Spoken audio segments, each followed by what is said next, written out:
Padre del cielo, te damos gracias en esta noche, que tú nos permites reunirnos para el estudio de tu palabra.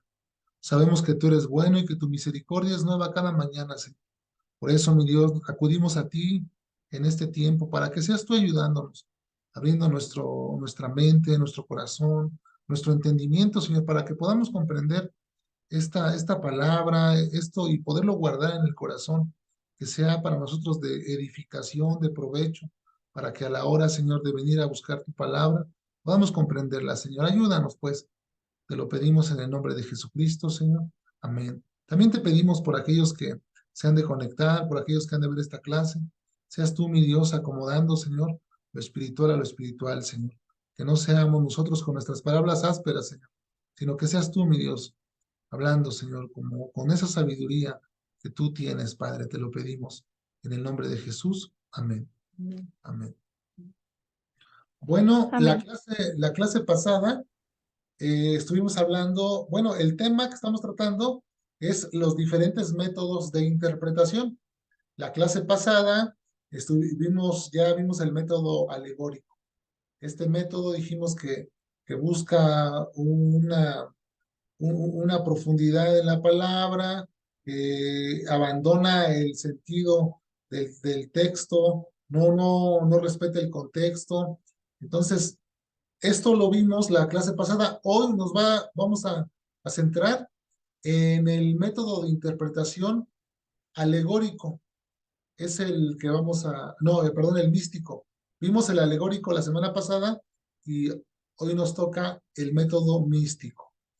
Este método se puede entender o algunos lo han definido como que es la teoría del contacto directo del conocimiento humano con la deidad. Yo sinceramente cuando lo leí como que no lo entendí. Esta parte no la entiendo, ¿no? Pero entonces me di a la tarea de simplificarlo un poquito más. En un sentido más general, el misticismo puede ser definido como la unión espiritual de lo humano con lo divino.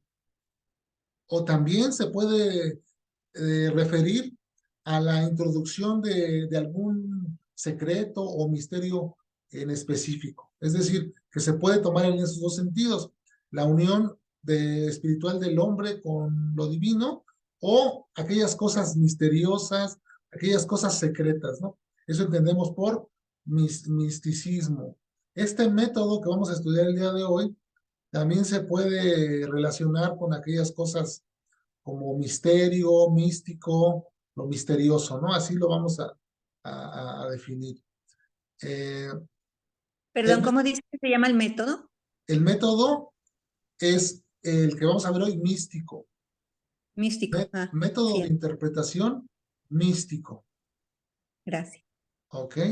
Este método puede ser aplicado juntamente con el método alegórico, ya que ambos son muy similares. El método alegórico y el método místico que estamos estudiando hoy son muy similares.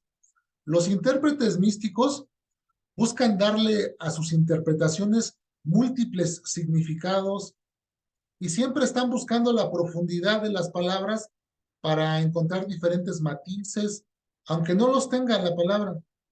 Ellos se valen de la imaginación para conseguir su interpretación como ellos la han intentado hacer, ¿no? Con este método místico. Es decir, buscan lo secreto, buscan lo profundo, aquellas palabras que están, digamos, en un sentido literal, ellos están buscando siempre más profundidad, más matices, más interpretaciones, buscando, valiéndose de la imaginación.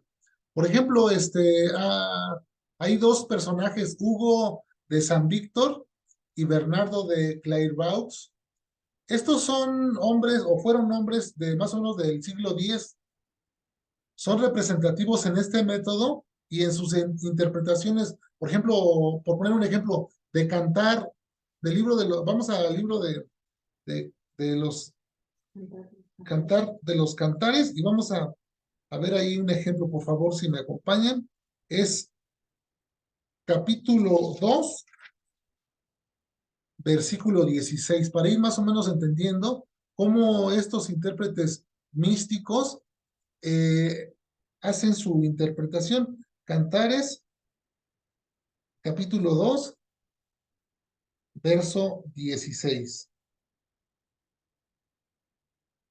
Dice, ¿ya lo tienen? Amén. Dice así, mi amado es mío y yo suya. Él apacienta entre lirios. De la paciente entre líneas. Mi amado es mío, dice aquí, ¿no? Y yo suya. Por ejemplo, estos hombres, Hugo y Bernardo, interpretan este libro de Cantar de los Cantares, enfatizando en el amor que Cristo como esposo tiene por el alma redimida. Al igual que el método alegórico, el método místico, a veces hace caso omiso del sentido literal del texto. Por ejemplo, aquí estamos viendo un pasaje que es digamos que es de un estilo poético, es poesía. Entonces nosotros no podemos pretender interpretar este versículo. Sí lo podemos aplicar, es algo diferente. Sí lo podemos aplicar a ese amor que Cristo tiene por la iglesia. Pero aquí tenemos que entender que se está refiriendo al amor de la Sulamita en este caso, el rey Salomón, ¿no? Por su amada. Es un amor digamos, como de pareja, ¿no? Esto es lo que el texto o el poema está, digamos, diciendo, ¿no?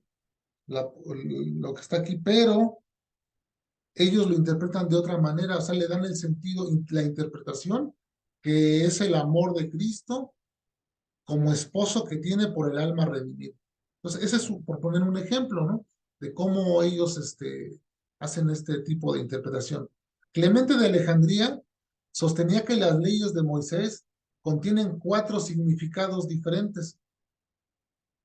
Esto se ha conocido como la cuádriga medieval.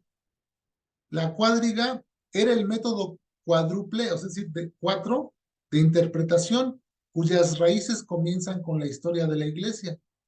Desde la obra de Clemente y también Orígenes, que fue un discípulo de él en adelante, es común encontrar estos contrastes bíblicos que usan este método. Por ejemplo, ellos cuando están usando este método, buscando estos 4 significados, ellos dicen que el sentido literal de la escritura es o fue definido como el significado sencillo y evidente. El sentido literal de la escritura fue definido como el significado sencillo y evidente. Eso es lo literal que ellos ven. Eso es lo literal. En el sentido moral, dicen que era aquel que enseñaba a los hombres cómo comportarse.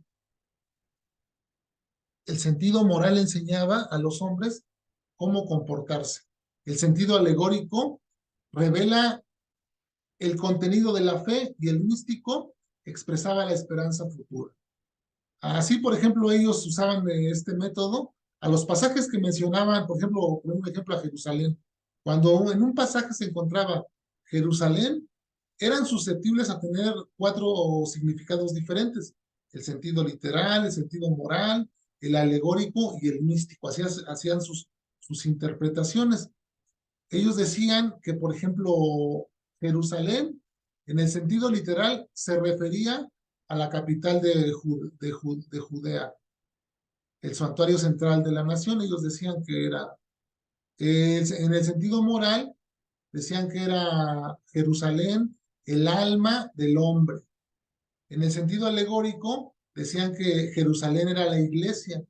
En el sentido místico, hacían referencia al cielo. Y vamos a ver, por ejemplo, un pasaje que se encuentra en Juan 2:13. Por favor, si me acompañan. ¿Cómo ellos aplicaban le daban estas 4 aplicaciones a los pasajes?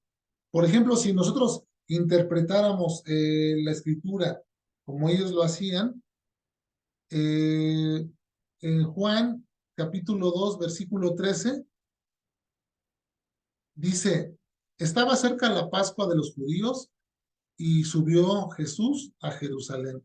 Aquí está diciendo que Jesús subió a Jerusalén. Hay otro pasaje en Hechos 11, si me acompañan ahí, Hechos 11, versículo 2.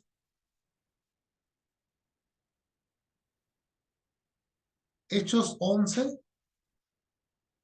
versículo 2 dice, y cuando Pedro subió a Jerusalén, disputaban con él los que eran de la circuncisión. Aquí en los dos pasajes que acabamos de leer, habla, en el primero, habla que estaba cerca de la Pascua y de los judíos y subió Jesús a Jerusalén. Habla de que Jesús subió a Jerusalén. Y en el segundo pasaje que leímos, habla de que Pedro subió a Jerusalén. Si utilizáramos este método de buscar cuatro significados a las palabras, la Biblia menciona que es alguien, en este caso Jesús o Pedro, subieron a Jerusalén. En el primer sentido, diríamos que en el literal, diríamos que subió a Jerusalén. Eso lo diríamos en el sentido literal. O sea, fue a la ciudad de Jerusalén. En el sentido moral, nosotros diríamos que su alma subió al lugar de la excelencia moral. O sea, está hablando de darle cuatro significados. En el sentido eh, moral, ya vimos el literal, el moral. En el sentido alegórico, diríamos nosotros que se refiere a ir a la iglesia, le daremos ese significado. Jerusalén se refiere a la iglesia. Y en el sentido místico, diríamos que es cuando iremos al cielo. Así ellos más o menos, para tener una idea, interpretaban ellos los textos. O sea, qué difícil y qué abandono de todo el contexto y de todo el sentido que tiene la escritura, ¿no? Porque nosotros si leemos estos pasajes dentro de su contexto, pues nos damos cuenta que no tienen nada que ver con lo que pudiéramos nosotros explicar acerca de esto, ¿no? Está hablando, digamos, el texto de Hechos es un relato histórico que que Pedro subió a Jerusalén porque disputaba con él los que eran de la circuncisión, es decir, que estaban en alguna, llevando algún debate, vamos, ¿no? Acerca de ciertas cosas con los judíos, ¿no? Como podemos ver en estos métodos, las reglas de la gramática, el significado y el uso común de las palabras se abandonan absolutamente en pro de la búsqueda de un significado simbólico y oculto. Entonces, nosotros, ¿para qué nos sirve o cuál es la razón de estudiar este tipo de métodos? Bueno, para que nosotros tengamos ese conocimiento y cuando nosotros nos encontremos con alguien que está haciendo uso de estos métodos, podamos identificarlos y podamos ayudar a corregirles, que no es así como se interpreta la escritura, ¿no? Me gustaría leer un pasaje. Hay un pasaje en Lucas, por favor, si me acompañan ahí. Lucas 10:25. Este pasaje es importante porque vamos a tomar de ahí una forma en la que Jesús le dice estamos hablando de Lucas 10, versículo 25 al 28. Y si alguien quisiera darle lectura, por favor, Amén. adelante. Y he aquí, un intérprete de la ley se levantó y dijo, para probarle, Maestro, ¿haciendo qué cosa heredaré la vida eterna? Amén. Hasta el 28, por favor. Él le dijo, ¿qué está escrito en la ley? ¿Cómo lees? Aquel respondiendo dijo, amarás al Señor tu Dios con todo tu corazón y con toda tu alma y con todas tus fuerzas y con toda tu mente y a tu prójimo como a ti mismo. Y le dijo, bien has respondido, haz esto y vivirás. Amén. Amén. Aquí nosotros podemos ver en este pasaje que está hablando de un intérprete. Aquí vemos un intérprete de la ley. Se levantó para probar a Jesús, ¿no? Haciendo qué cosa, le pregunta, haciendo qué cosa heredaré la vida eterna. Es lo que le pregunta, ¿no? ¿Qué dice, qué responde Jesús en el 26? Jesús le dijo, ¿no? ¿Qué está escrito en la ley? O sea, lo llevó a leer la escritura, ¿no? ¿Qué está escrito? Le hace una pregunta. ¿Cómo lees? Y ahí es donde yo me quiero detener, en esta pregunta que hace Jesús. A este intérprete de la ley le dice Jesús, ¿cómo lees? ¿Cuál es la manera o la forma que lees? Y yo quisiera traer esto a colación para que nosotros nos hiciéramos esa pregunta. Cuando venimos a la Biblia, ¿cómo leemos? Con entendimiento, estamos respetando los diferentes, digamos, figuras retóricas que se encuentran dentro de la Biblia. Como podemos encontrar parábolas, podemos encontrar aquí diferentes tropos, ¿no? Aquí dentro de la escritura no todo es igual, ¿no? Hay diferencia. Podemos encontrar un símil, nos podemos encontrar nosotros, un símil es una comparación, ¿no? Nos podemos encontrar diversidad de alegorías y que si nosotros las interpretamos de una manera literal, pues vamos a caer en un error, ¿no? Entonces, ¿cómo leemos? Y en este caso nos vamos a centrar en el sentido místico de la escritura, porque la escritura también tiene un sentido místico. O sea, el hecho de que exista un método místico de interpretación y que no sea correcto porque abandona, digamos, el sentido de la palabra, porque hace uso indebido de las figuras, porque usa la imaginación para traer todo tipo de interpretaciones, no quiere decir que la escritura no tenga un sentido místico, porque realmente lo tiene. Hablamos que es algo de lo oculto, de lo secreto, ¿no? Entonces, algunos expositores defienden esas posturas insostenibles, ¿no? Que la Biblia tiene esas dos interpretaciones, literal y místico, o que algunos defienden que tiene cuatro, como este que acabamos de ver, cuatro interpretaciones, pero otros se han ido al extremo, algunos negando que lo místico no existe en la Biblia, pero hay personas más cuidadosas que han preferido tomar una postura más equilibrada en este punto, ¿no? Que ciertas partes de la escritura tienen un sentido místico, pero que es necesario aprender a identificarlo para no caer en el error, saber diferenciar de qué cosa estamos hablando al referirnos a misticismo o místico, ¿no? Pablo hace referencia en un pasaje a lo misterioso, a lo secreto, pero debemos entender esa diferencia y vamos a leerlo. Hay varios pasajes, pero no vamos a ahondar mucho en ellos para no, vamos a Colosenses, capítulo 1, y vamos a leer del versículo 26 al versículo 27. Ahí vamos a encontrar algo de lo que ahorita estamos hablando, de la parte mística que pudiéramos encontrar en la escritura, ¿no? Colosenses, capítulo 1, ¿ya lo tienen? Amén. A ver, alguien que le guste dar lectura, por favor. Vamos a leer del 26 al 27.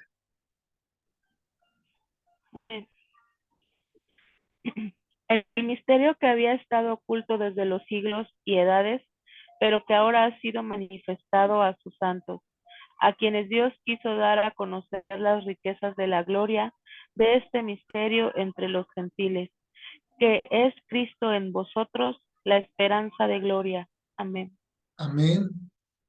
Este misterio al que Pablo se refiere tiene muy poco en común con la idea mística de aquel tiempo con la que estamos observando. No es lo mismo.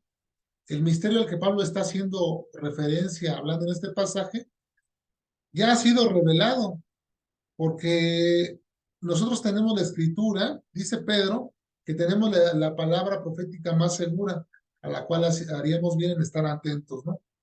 Entonces, este misterio del que está hablando Pablo, aquí ya ha sido revelado.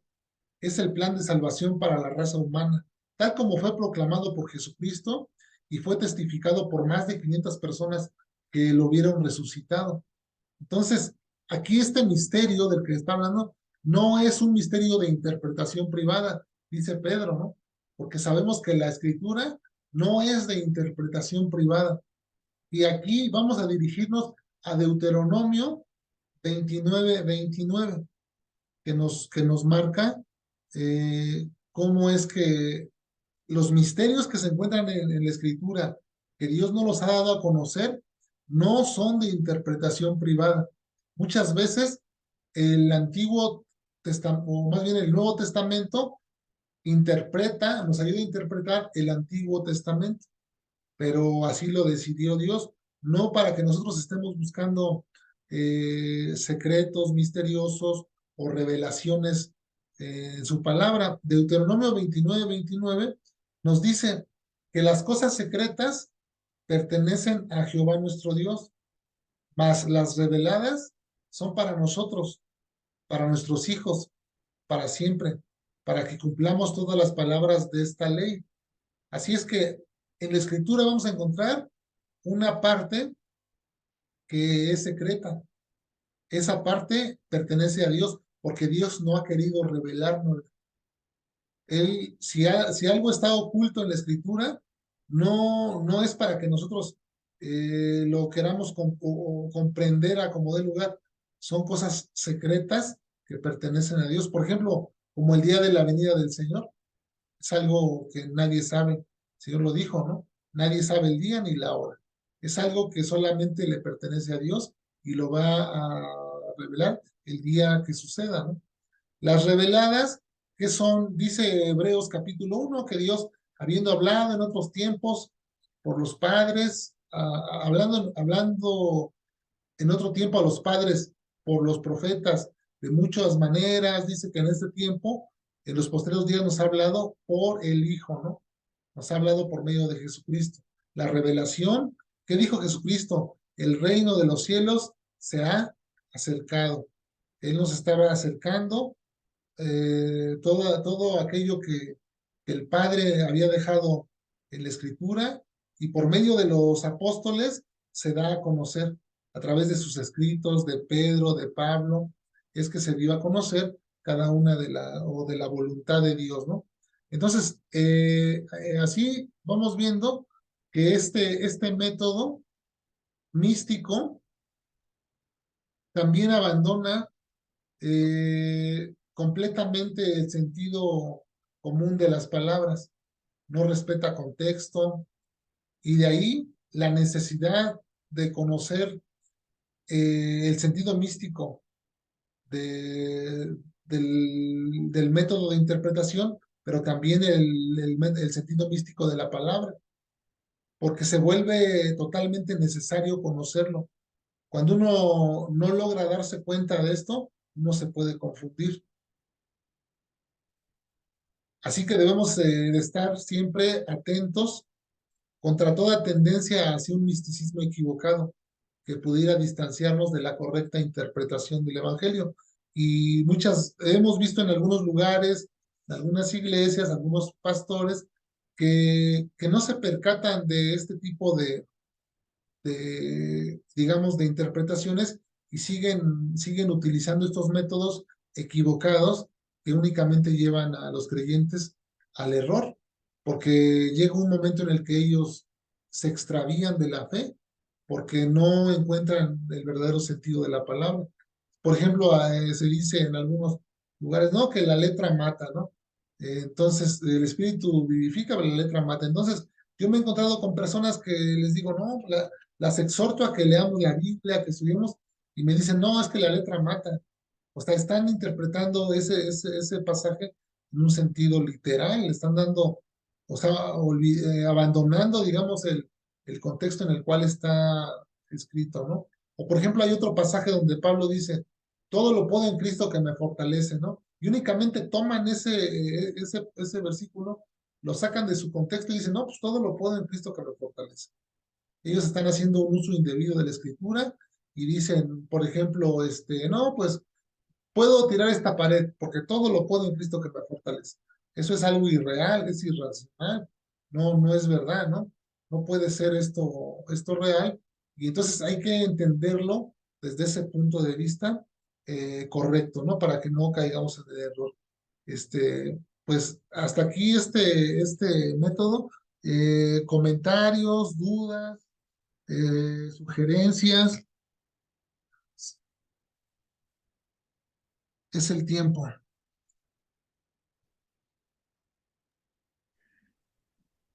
Sí, yo sí como que a mí me está costando un poquito entender o comprender. Sí, sí, Eh, díganos, hermana, ¿en qué? eh, en cuanto a, es que no sé ni siquiera cómo preguntar mi duda. Mm, A ver, pregúntela y a ver si la logramos entender. Entonces, respecto a lo que dice del método, en realidad es que cómo realmente se debe de interpretar La escritura. pues, ajá, la escritura. Ok, estamos estudiando estos métodos que han prevalecido a lo largo de la historia. Este tipo de métodos, digamos que estamos hablando de hace 1000 años, ¿no? O hace 500 años, hace 1500 años que se utilizaban este tipo de métodos. Así los hombres de Dios, eh, ellos interpretaban la Biblia de esta manera, porque yo no puedo decir que no eran hombres de Dios, pues eran hombres que se dedicaban a estudiar, claro que no tenían las herramientas que tenemos hoy nosotros en día, ellos estudiaban y a ellos les parecía que eso era lo más correcto. Estos métodos digamos que son equivocados. Es necesario estudiarlos para conocerlos, pero no para que digamos, los llevemos a cabo. Y conforme vamos avanzando, vamos a llegar al método más conveniente. El método más conveniente que es el histórico gramatical. Ese es el método, pero ese lo vamos a ver al final, en el cual nos vamos a centrar para conocerlo bien cómo es que vamos a interpretar la escritura. Y estos son algunos, nada más, digamos, algunas pinceladas de lo que este tipo de métodos en su momento proporcionaron a los intérpretes, pero que no prevalecieron, pero que muchas personas hoy en día siguen, digamos, mucho cristiano sigue cayendo en este error por desconocerlo. Digamos que esto ya es historia, pero recuerden ese refrán que dice que el hombre que no aprende de la historia está condenado a repetir los mismos errores. Entonces, de ahí la importancia que yo encuentro en que escudriñemos estos métodos para conocerlos y para no caer en ese error. Y bueno, no sé si logré contestar un poco de su duda y si no, dígame la otra parte de su pregunta. Sí, entonces, o sea, esto nada más, pues, se pudiera decir que es para conocer, como bien lo dijo, los métodos que pues el ser humano utiliza para comprender lo que lee, ¿no? Exactamente. La Y no forma en debe de la, ser, ajá, sí, la forma en que ha venido el hombre digamos que en este caso, algunos intérpretes que fueron cristianos, en qué manera interpretaban la escritura. Pero claro que ellos, como les digo, no tenían la herramienta que nosotros tenemos hoy. Hoy nosotros tenemos diccionarios interlineales, Biblias interlineales, tenemos diccionario, tenemos el diccionario de Strong, tenemos programas, el Logos, tenemos, hay tantas herramientas hoy en día que para nosotros es fácil, ¿no?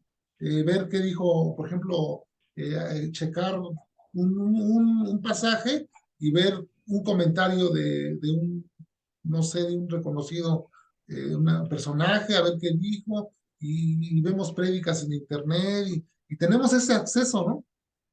Lo cual ellos no Sí, tenían, entonces ellos caían en estos errores, pero no porque fueran, pues digamos, ignorantes, sino porque estaban en esa búsqueda y a lo largo de esa búsqueda, pues fuimos depurando o se han ido depurando estos errores y nosotros tenemos que ir más adelante porque tenemos toda esta tecnología a nuestro alcance, ¿no? ok. En muchas iglesias, muchos pastores están predicando muchas alegorías, o que todavía se ve, nada más que muchas personas que no han entendido los métodos, bueno, el método correcto que se debe de interpretar la palabra. Exactamente. Entonces la idea es que nosotros comprendamos, porque toda persona somos intérpretes. Inclusive ahorita, ¿no? Estamos en una tratando de interpretar ustedes lo que yo digo a través de lo que escuchan, interpretándolo, ¿no? A una manera, igual de la misma manera cuando leemos, somos intérpretes porque nos ponemos a interpretar lo que nosotros leemos, pero aquí lo importante es darnos cuenta cómo leemos la escritura, de qué manera lo hacemos. Esa es la idea, ¿no?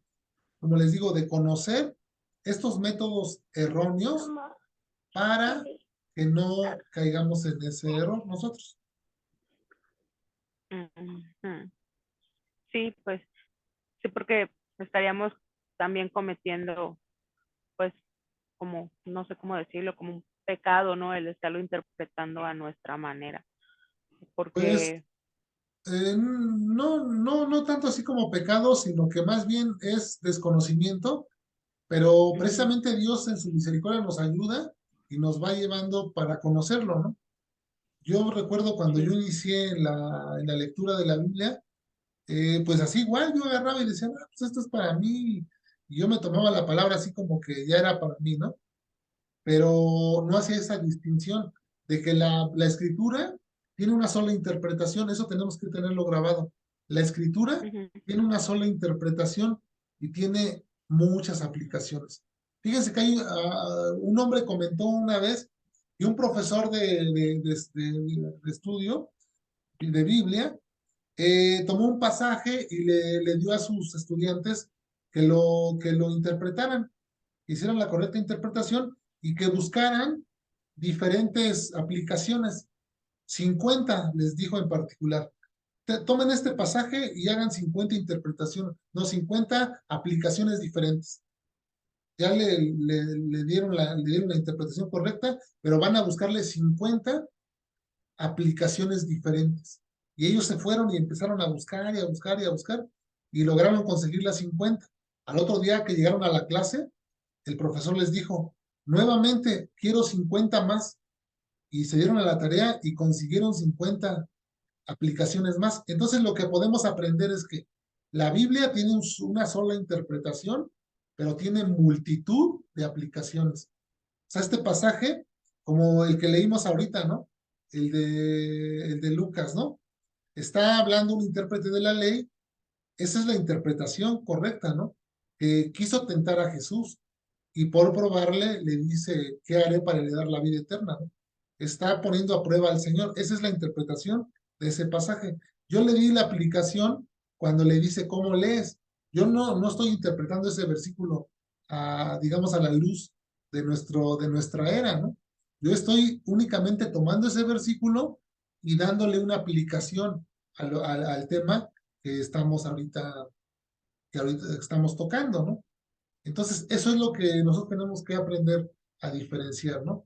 ¿Cuál es la interpretación correcta y cómo lo puedo aplicar a la iglesia hoy en día, ¿no?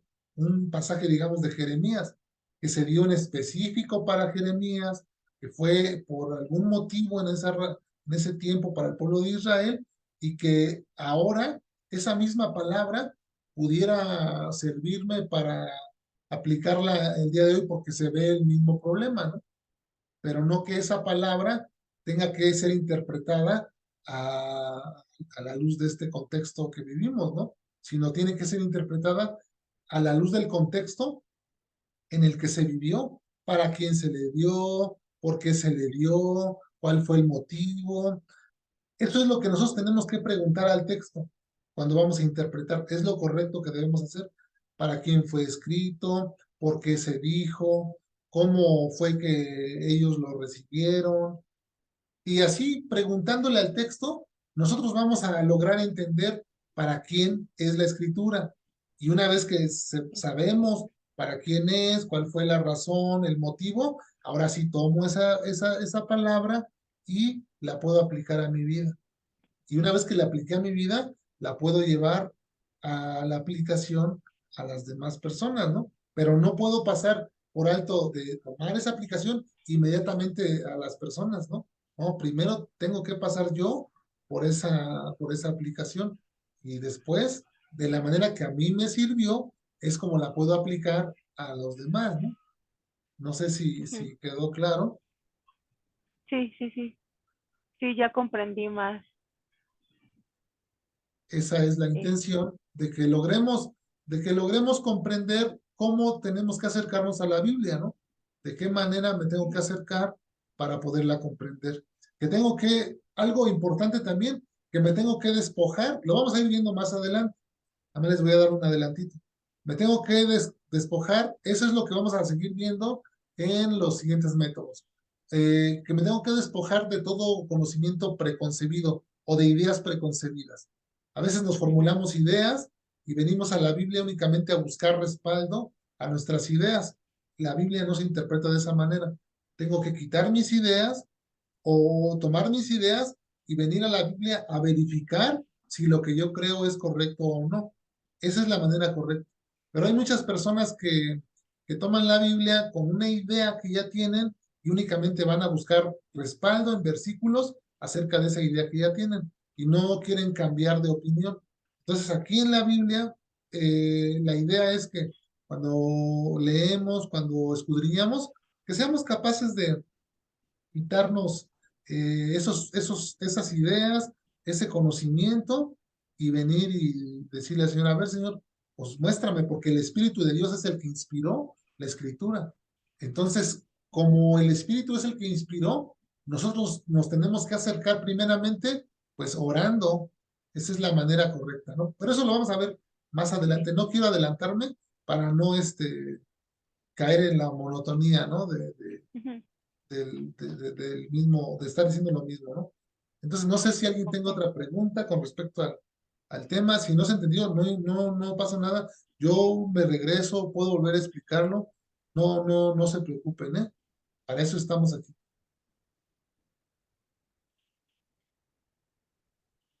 Dudas, preguntas, sugerencias.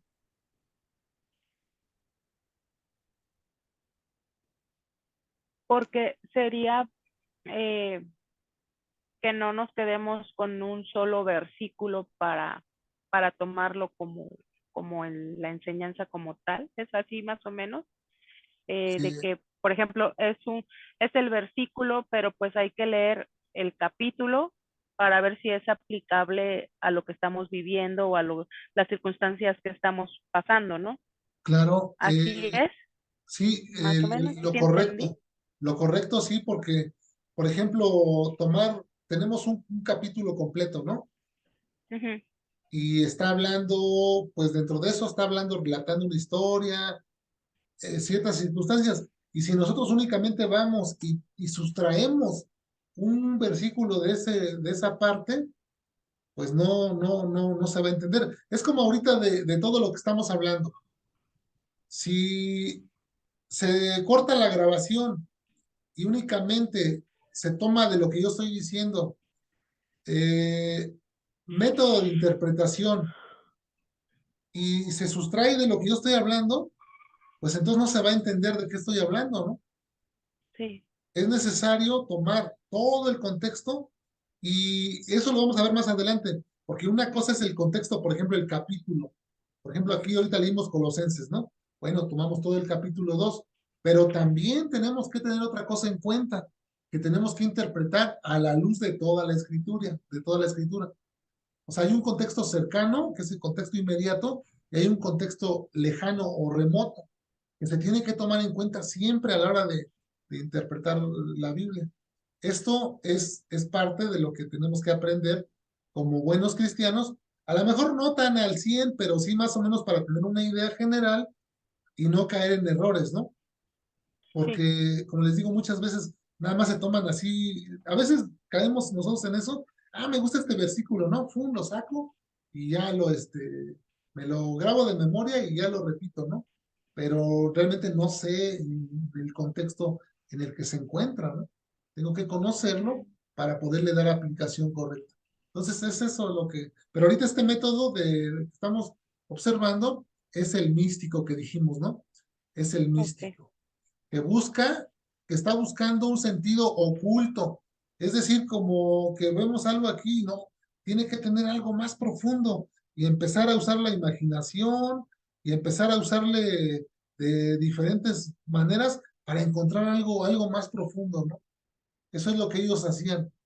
Claro que era algo, a lo mejor, un celo por la palabra que tenían, que ellos creían que no nada más era algo literal, porque pues Dios con esa grandeza que es Dios, ¿cómo nada más iba a dejar una letra así, que no tenga algo más profundo? Eso es lo que ellos, pensaban, por eso buscaban ciertas profundidades en la escritura, ¿no? Buscando esas revelaciones que Dios pudiera, traer, ¿no?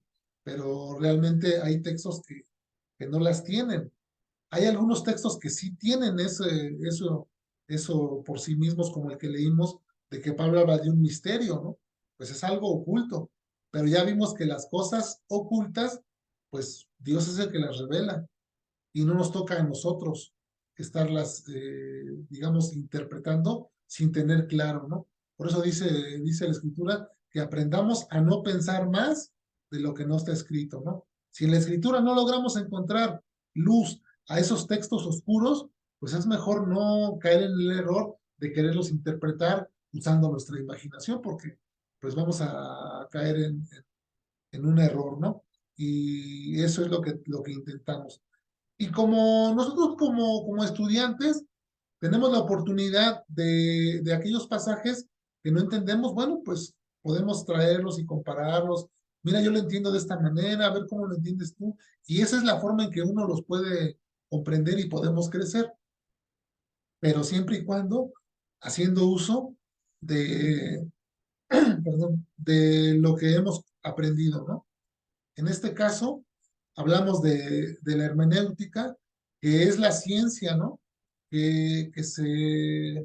Digamos que se dedica a la interpretación. Es ese conjunto de normas que nosotros tenemos que conocer. Una de ellas es nunca sacar un texto de su contexto. O sea, siempre en su debido contexto tenemos que interpretarlo. Y así vamos a ir aprendiendo, pero esto es poco a poco, poco a poco. Amén. Pastor, por ejemplo, entonces podría ser que el libro de Apocalipsis sí se interprete con este método. No, no tampoco se puede interpretar. O sea, este método es equivocado. Este método supone que cada palabra de la escritura tiene un sentido místico. Y en el libro de Apocalipsis, pues no todo lo que está, o sea, no todas las palabras tienen un sentido místico. Por ejemplo, cuando Juan dice que cayó como muerto, pues él está diciendo que se desmayó, ¿no? Y si empezamos a buscar algo más profundo, vamos a empezar a imaginar, no, es que Juan tenía pecado y por eso no resistió el Shekinah de Dios, la gloria de Dios, no la pudo resistir. O sea, caer en ese tipo de afirmaciones es buscar un método como este místico.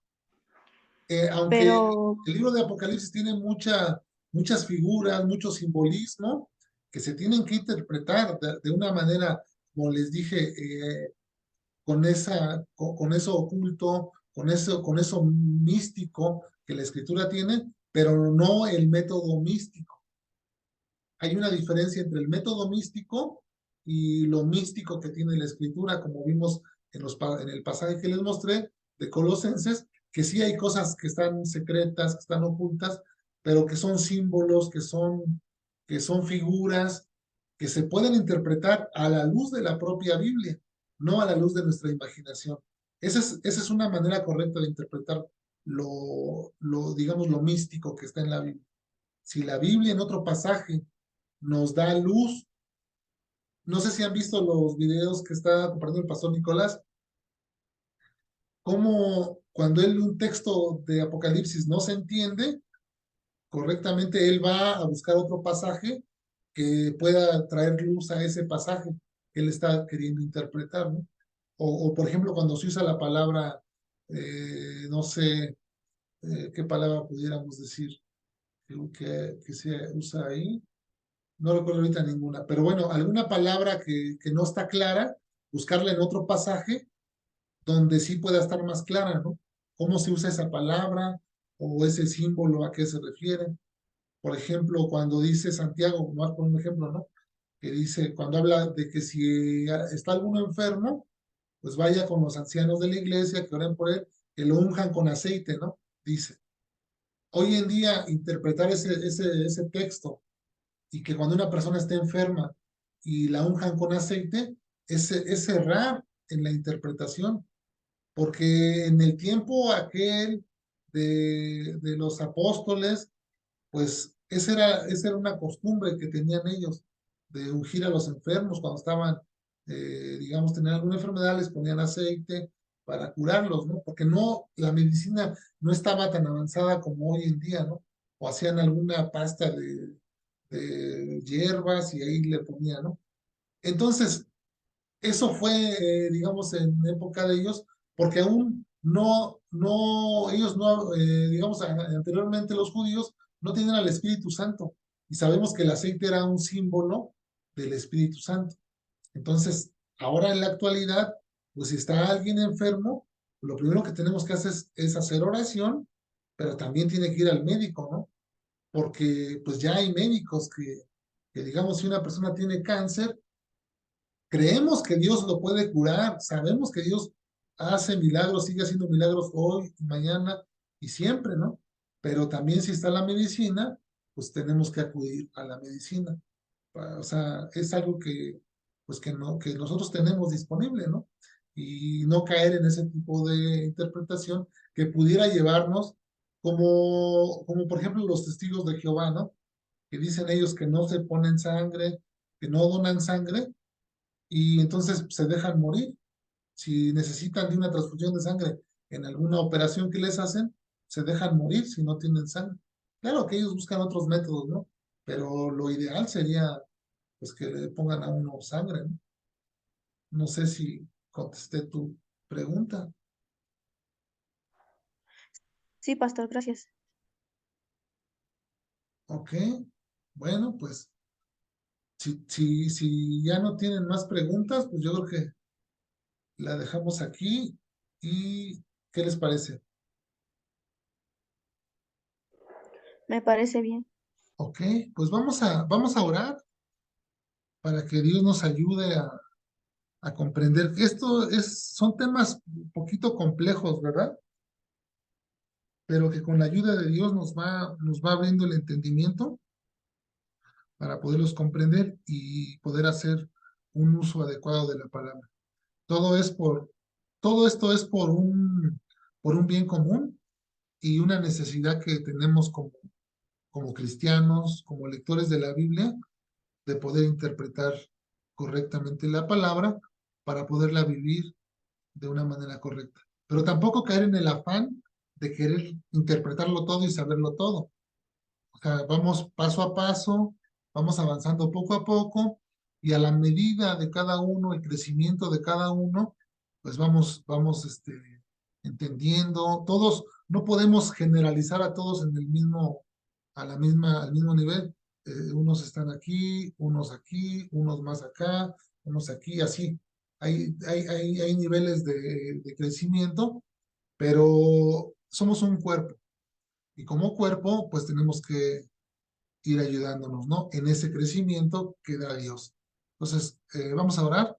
Padre del cielo, te damos gracias en esta noche, que tú nos permites, Señor, escudriñar tu palabra, Señor, que tú nos permites, Señor, observar, Señor, estos métodos de interpretación, Señor, que han prevalecido a lo largo de la historia, algunos cerrados, Señor, que han abandonado completamente, Señor, el sentido de las palabras, Señor, pero te pedimos que nos des a nosotros, Señor, la capacidad, el entendimiento, Señor, de poder hacer un buen uso de tu palabra, un buen uso exegético, es decir, que podamos interpretarla, Señor, correctamente, que podamos enseñarla, Señor, los que tenemos ese llamado, Señor, de poder enseñar, de poder instruir, Señor.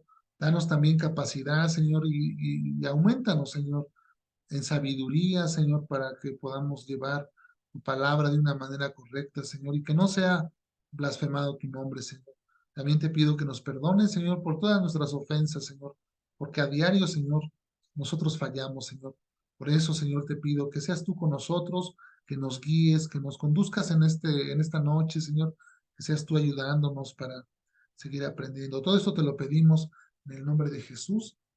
Amén. Amén. Amén. Amén. Amén. Buenas noches, hermanos. Dios los bendiga. Voy a detener la grabación.